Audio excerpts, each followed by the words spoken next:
My name is Ikra. In this video we will study the first chapter of critical thinking and reasoning. In this chapter we will study chapter 1 part 1. If you have not seen the syllabus video on critical thinking yet, the link is provided in the I button. You can see the all mid and final topics of critical thinking. So without wasting time, let's get started the video.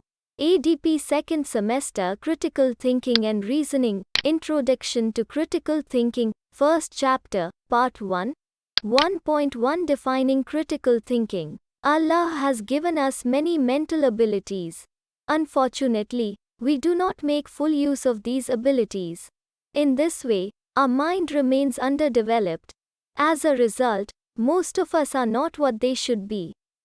They perform less than their mental potential. Their capacity of thinking remains weak. In other words, they are not good thinker. It is important to note that improvement in thinking is like to improvement in any other field of life. It happens gradually. Further, it needs commitment and exercise. Therefore, thinking should not be taken for granted. Such an attitude blocks thinking. It is not possible to become a good thinker without hard work. Especially, the development of critical thinking requires an extended effort for a long time. One lesson is not enough. For example, if you examined a particular historical document to determine if it reflected bias or propaganda, you should also analyze other written historical documents, contemporary advertisements and news stories. As long as thinking skills do not become overlearned and relatively automatic, they are not transferable to new situations. Instead, students will use these skills in isolation as formality to pass the examination. Students will not use thinking to evaluate the claims made by friends, politicians, manufacturers and nutrition. They will have to believe in others' claims blindly. The only solution is applying good thinking. Constructing knowledge through higher level thinking should be the target because knowing the facts and doing well on tests of knowledge is not sufficient. Parents regularly give their children different kind of advice like, don't trust everything you hear or everyone you see. Such advice is a part of promoting critical thinking among young children. Words like naive or gullible are used for those people who don't make critical judgments. One aim of education should be to develop the critical thinking of students. Educated people make more sharp and exact judgments than uneducated people. Daily conversation also demands evaluative judgments constantly. Other people judge you and you judge them. Therefore, there is always need of careful and thoughtful ideas during daily talking. Critical thinking is the use of cognitive skills and strategies that increase the chance of a desirable outcome.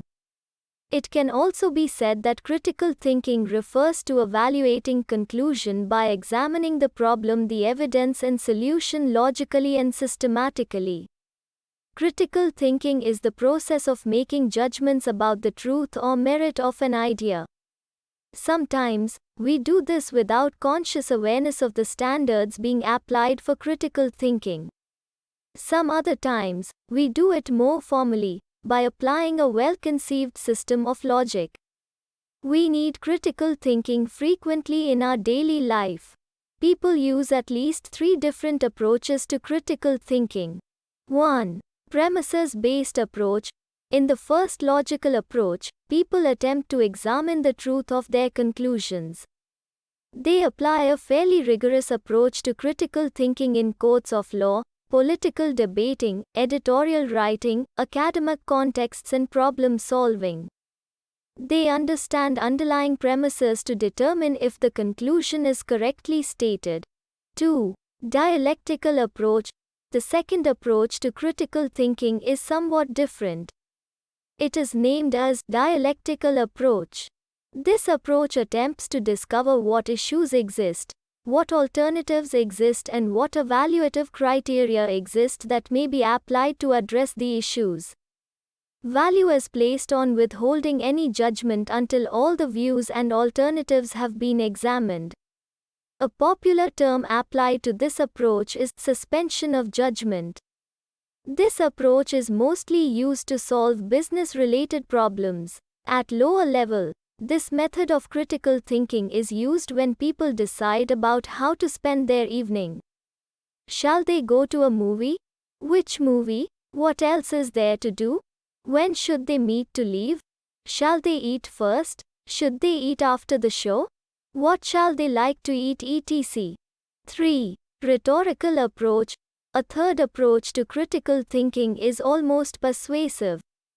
In this approach, people present ideas and evidence as a means of influence. They may hold a position on any controversial issue such as capital punishment, mercy killing, homosex or abortion etc. Then, they present evidence and arguments to support their point of view. The thinking process revolves around identifying the best evidence and arguments to support the claim or conclusion. This approach has been called the rhetorical approach. 1.2 Traits of critical thinking. It is of little use to know the skills of critical thinking if you are unwilling to exert the hard mental work to use them, or if you have a sloppy or careless attitude toward thinking. A critical thinker is always willing to plan, flexible in thinking, persistent, able to admit mistakes and make corrections, and mindful of the thinking process. A critical thinker has the ability to analyze, to create and use objective criteria, and to evaluate data. Further, he also has the ability of recognition of relationships, determining causes and effect, making inferences, constructing syllogism, distinguishing fact from opinion, detecting bias, and comparing and contrasting. A critical thinker also needs traits like perseverance, autonomy, empathy and courage to reshape his character needed for the job of critical thinking.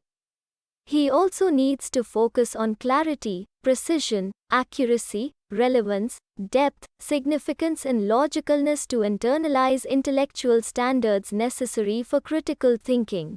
Here, the use of the word critical represents the notion of a critique or evaluation of thinking processes and outcomes. It is not meant to be negative as in a critical person. Rather, it is intended to convey that critical thinkers are vigilant about their thinking.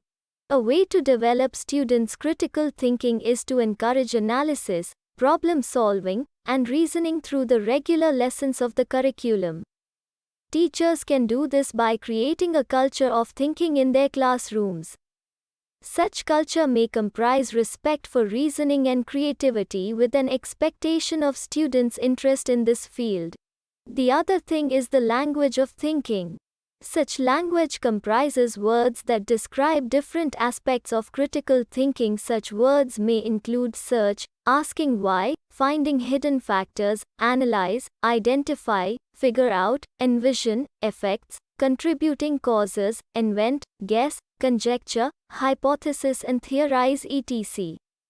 The classroom should be filled with a clear, precise, and rich vocabulary of thinking. There are 6 stages through which a person passes to be a critical thinker. Stage 1. The unreflective thinker. He is unaware of significant problems in his way of thinking. Stage 2. The challenged thinker. He becomes aware of problems in his thinking. Stage 3. The beginning thinker. He tries to improve thinking but without regular practice. Stage 4. The practicing thinker. He recognizes the need of regular practice in critical thinking. Stage 5. The advanced thinker. He advances with his practice accordingly for improvement in critical thinking. Stage 6. The proficient thinker. Skilled and insightful thinking becomes a part of his mind culture. If you like my video, please like or comment and don't forget to subscribe to my YouTube channel for more videos related to ADP subjects. Without wasting time, hit the bell icon and get latest videos notification. If you need the notes, visit my blog Notesilab. I will provide the link in the description. You can easily download all ADP semester notes subject wise.